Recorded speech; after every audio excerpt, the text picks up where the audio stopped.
Erinnya lyange Daniel Kalisa chairperson w'ekyalo kino Kasoozo. So twafunye omuntu ono afudde bwana afiiridde bwana ewaffe naye tetumumanyi ffe ngaffe kubanga yabadde mu bubbi bw'amatooke abadde yenyigiddemu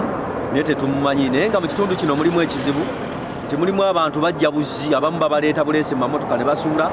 bajja n'ebijambiya ne bagula abantu ne batiisatiisa abantu ne babba abantu kati babaleeta buleesi ne bayiwa muno ne babba ate emmotoka ne zimala ne zibazzaayo. Naye kino kye njagala ogamba abavubuka nti abavubuka mwettanire nnyo okwegunjizaawo emirimu egyammwe baleme okubakozesa baleme okubafuula amadaala nga babaleeta ne babayiwa mu bitundu mu bbe ne mumala ne mukuŋŋaanya omunyago ne mukola ki ne mugenda.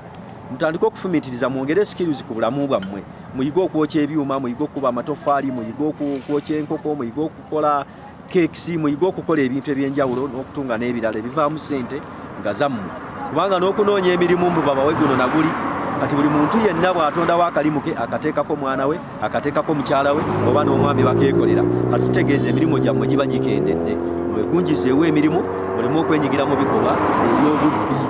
So omuntu ono we yafudde poliisi naffe tugiyise buyisi wano ejje tugirewo omulambo etwale omulambo gwayo kubanga si waffe si wa kitundu kyaffe ani n'enfa gye yafuddemu ffe tutuyinza kugamba nti gundi yeyamuse kuba tetwabalamyeko ne poliisi naffe ate yetegeezeza ng'abakulembeze nti mujje ku luguudo wano ku koolaasi waliwo omuntu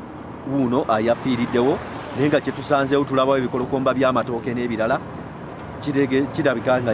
yabadde ava kunyaga matooke n'alyoka afa bwe kityo.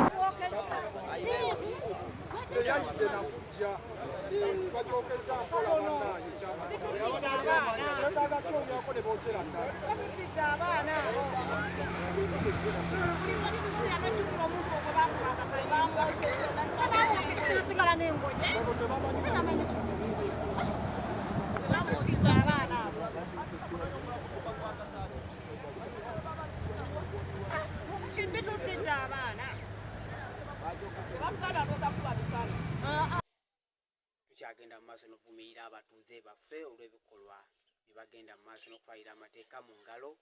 kubanga tetuganye obusungu mu buyina bubeerawo, abantu babbiddwa nnyo olw'embeera y'ebyenfuna eri mu katyabaga, nti ekintu ky'otunuulidde nawe kyosuubiramu ate omubbi najja n'akibba. Naye kyamagezi nnyo okukozesa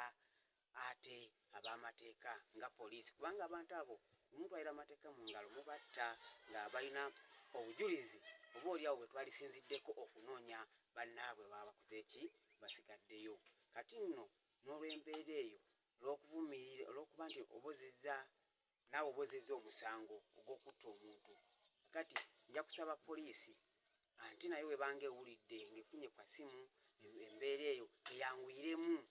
Oba omuntu aba bamwokyezza bamukutte essaawa 3 ate mmwe ne mutuuka ssaawa 5, kiraga nammwe mubeera emabega w'ebikola ki w'ebikolwa by'abatuuze baba bakoze ki biba bigenda mu maaso. Ekyo nkivumiridde nnyo nnyo nnyo, era abantu mwenna abakoze ekyo njagala poliisi ekole okunoonyereza bakwatibwe bavunaanibwe. Mutuleetera okuteebereza nti oba nammwe abanguye okutta omuntu emubadde mu kikolwa ekyo kyennyini nga mmwe muwagira ababbi nga mutya okukola ki okuboogera. Sebo n'olw'ensonga eyo nja kusaba abantu okwongera okubategekeramu emisomo nga tukwatagana ne poliisi n'omuntu wa bulijjo okwongera okunyikiza enjiri y'obutatwalira amateeka